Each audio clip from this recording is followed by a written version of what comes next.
Yeah, good luck. Hi, we're the team from Washtenaw International, and we're going to present our financial recommendations for the family. Okay, so today we're going to focus on the goals you guys highlighted as being the most important. So this includes sorting out your inheritance, thinking about the feasibility of home ownership as well as car ownership, and also taking into account Ridley's future. So this is a brief look at your current financial situation. Again, all these numbers on the slide here, they add up to a total of $40,481 in total assets. And then on the right side here, we have debt. So we have $4,500 in credit card debt, which is important, seeing as how much it impacts your credit card score, as well as $7,000 in student loans. Looking at your monthly expenses, you have a monthly expense of $6,382 out of your monthly income of $9,500. For automotive expenses, $440 goes into the car lease, $127 goes into your auto insurance. Repaying student loans adds $100 to your monthly expenses, and familial expenses such as health insurance, childcare, groceries, gas, etc. add around $400, $600, and $750 to your Now that we're talking about your monthly cost breakdown, let's talk about our debt recommendations. So for student loans, we observed that you have $7,000 in student loans total as of right now. So we would like you to continue paying in your 100-month increments. This is because paying monthly actually increases credibility and credit score instead of paying in a lump sum amount. And for your credit card debt, we noticed that you had a $500 total at a current APY rate of about 20% with your Visa Classic card. And this would add up to about $900 per month, so we would like to tackle this first. We'll be using your $2,000 tax return whenever that comes, and the $2,500 from the sold Chevy. Okay, so an inheritance IRA is basically a retirement account, but it also has some stipulations when it comes to withdrawals that we have to keep in mind. So when you withdraw money from the IRA, it goes into your income, so thereby it's also taxable. And another factor you have to keep in mind is that if the account is not empty by 10 years, the IRS will take 50%, will take a penalty of 50% of the remaining balance. So it's important to empty it by then. So what we recommend is you take out increments of $2,475 each year for the next 10 years. And the reason we want you guys to take it out in increments over a lump sum is because when you take out a little bit, the remaining balance in the account can still grow for a year before your next withdrawal date. Looking at employment recommendations, for Tatum, your background in battery engineering fits a position at General Motors that stays in the same industry but offers better pay and better benefits. You get health insurance, 401k matching, up to 2 weeks paid time off, amongst other benefits.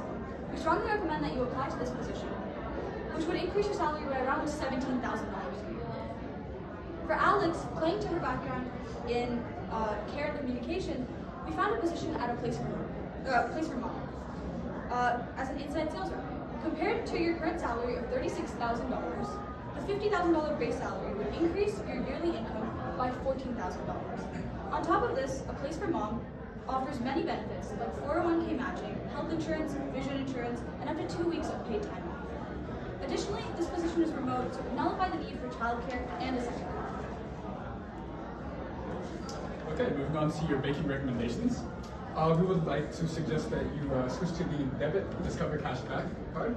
This requires no minimum balance or activity required. It is FDCI insured, and basically what that means is that's how the government protects your money with a debit card if there ever is a banking failure.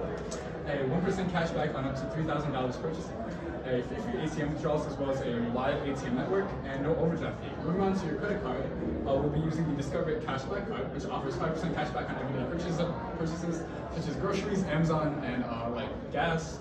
That card also has no annual fees. Moving on to your banking accounts, we would suggest that you do stay with your credit union and to see some of the current rates and their balances on the slide. And once you get back on track financially within a couple of years, we also suggest that you diversify with savings, short-term bonds, and CDs, as well as indexes, and looking towards regional banks, big banks, or staying with your credit union.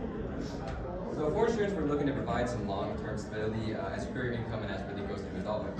We recommend that as you move out of your current job, you find life insurance outside of your new employer. In doing this, you can establish rates that won't change as you age, and you won't be tied down by your employer for generally cheaper prices.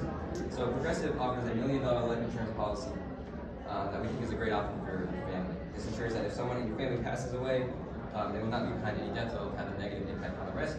And with a term length of 30 years, the average monthly rate is $86.57. This will cover both you until your retirement, and will also cover Ridley until he's able to earn his own income. And then for health insurance, this goes nicely with Tatum's new position at GM. GM, part of the Blue Cross Blue Shield, our family health insurance at a rate of $150 a month, lower than what you have right now, and it will provide coverage for around 90% of any healthcare related costs, and what makes it work out healthcare costs in the near future.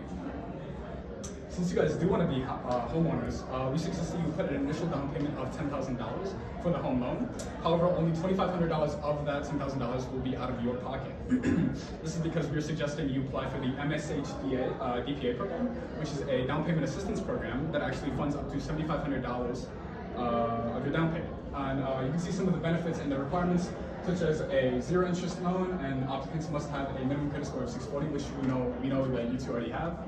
And moving on to the roof problem, which is an estimated cost of $12,000. So we suggest that you try to bargain or convince the current homeowner, to try to repair it for you, or at least give you a discount on the house since you are buying out the house. The property tax, if you do choose to buy it, is $4,000 per year, with the mortgage loan being $200,000. And once we add up the loan, tax, and insurance, the monthly rate will be $2,010. So the home loan that we have found best suitable for you is a commercial 15-year fixed loan. It offers lower interest rates in comparison to a 30-year loan, and this time frame will allow you to increase your income and be in a position to buy the house outright without mortgage after 15 years. It does have a higher monthly charge, but we think that it is worth it for the lower interest rates. And we recommend that you apply for this loan 6 months from now, as it will help you build your credit score. This can have an impact on your approval rates, and even the possibility of lower interest rates. And in general, having more income will just provide a sense of comfortability with such a big monthly payment of $2,010. So another one of your main goals was Ridley's future. So for him, we suggest you open a Fidelity saving account. And there's many benefits of using Fidelity, including there's some areas in this location. There's some locations in this area, and it's also like generally a really trustworthy broker. There's two good options, one being a UTMA account and one being a 529 account. But for educational purposes, I think the 529 is a much better option because it offers no tax on the growth in the account, no tax on contributions up to $10K a year, and also no tax on withdrawals that are used for educational purposes. We recommend you put in $300 a month into this account, and with that screenshot up there, it shows that the projected college savings will be around $117,000 by the time he is ready for college. On top of this, you guys can still push him to work harder and earn scholarships and get a job.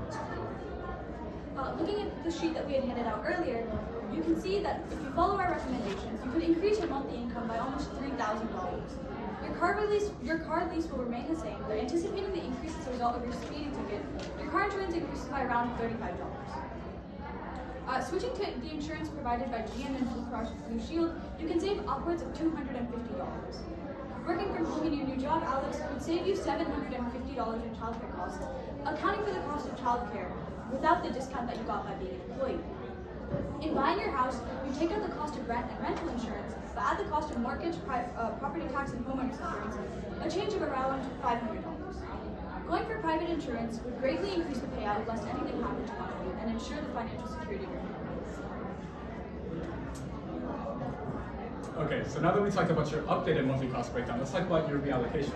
So going for your monthly cost breakdown, your new discretionary income is $5,774. And just a reminder, discretionary income is the income that you have after all expenses and taxes are paid, as well as cost of living.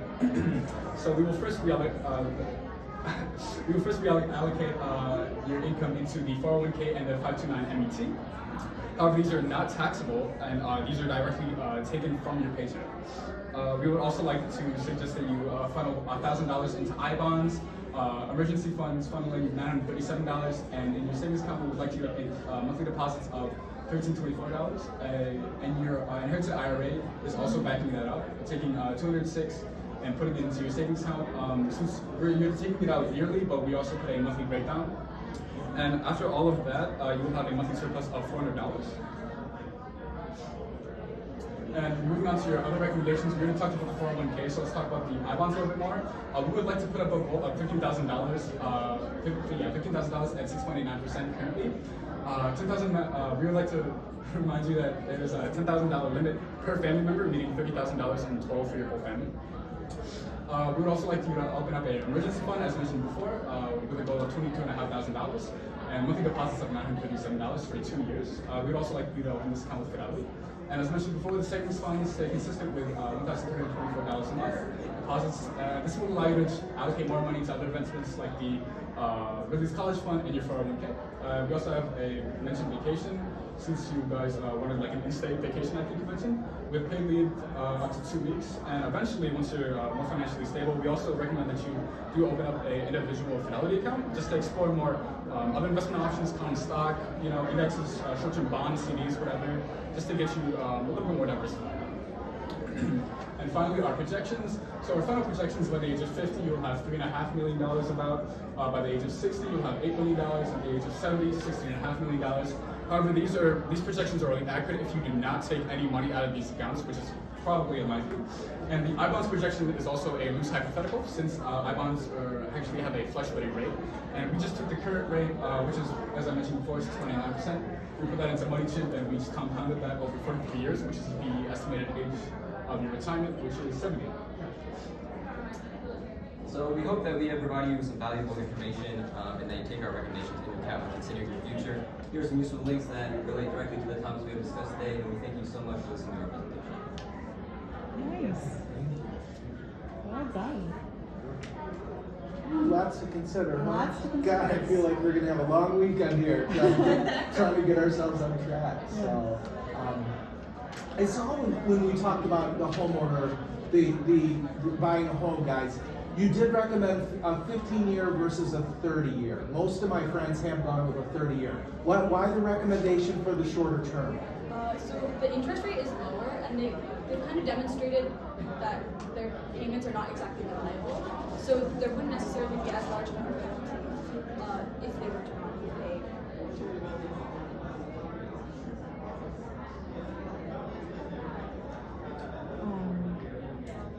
I recall you mentioned the lease vehicle in the budget. Can you remind me what your recommendation was for the automobile for Alex? So because we had recommended that she could get a remote job, we said remote that it job. wasn't necessary that I they see. have 2 cars when one of the spouses is not commuting. Gotcha. Thank you. That's helpful. My question's around the 529. I know I'm more familiar with friends who have plans right with the state. They recommend one through Fidelity. With that option, can grandparents and friends contribute as well? I don't know if you misheard. I think the UTMA is actually with Fidelity. The 529 MAT is actually with the state. Oh, Yeah. okay. Sorry for talking so fast. I thought that seemed unusual. Okay, Yeah. great, thank you. That Discover card is with. Any idea what the interest rate is on an ongoing basis? Let's say we had the card for a couple of years. 26 to 29%. Okay. Woo, it's high interest rates these days, isn't it? Yeah. But given we chose to kind of disregard the high interest rates when considering the benefits that we have, especially considering the fact that there are a lot of monthly costs or domestic costs incurred, which this would give you 5% cash back on, and on gas. And they want to take a road trip, so gas would get 5% back. Yeah, we chose some of these cards instead of travel cards, for example, because these just have way more benefits to day-to-day use, which we think will really benefit the couple. They are credit cards on? We'll try. So, good. Nice. I'm good with questions. I guess I just have one last question on that I-bond interest rate. Yes. And you mentioned that it resets. Can you explain how that works? Yes, so the interest rate actually changes every 6 months, and it also pays interest, compounding interest, I might add, every 6 months. So every 2 quarters, right, it'll it's 6.89%. Right now, it might go down or up. Yeah, that's kind of all there is to it. Thank you. Thanks so much, guys. Well done. Sorry for the Yeah, thank you guys for being patient. We really appreciate it. It's all good. Lots of great stuff here. Like, No, it's all good.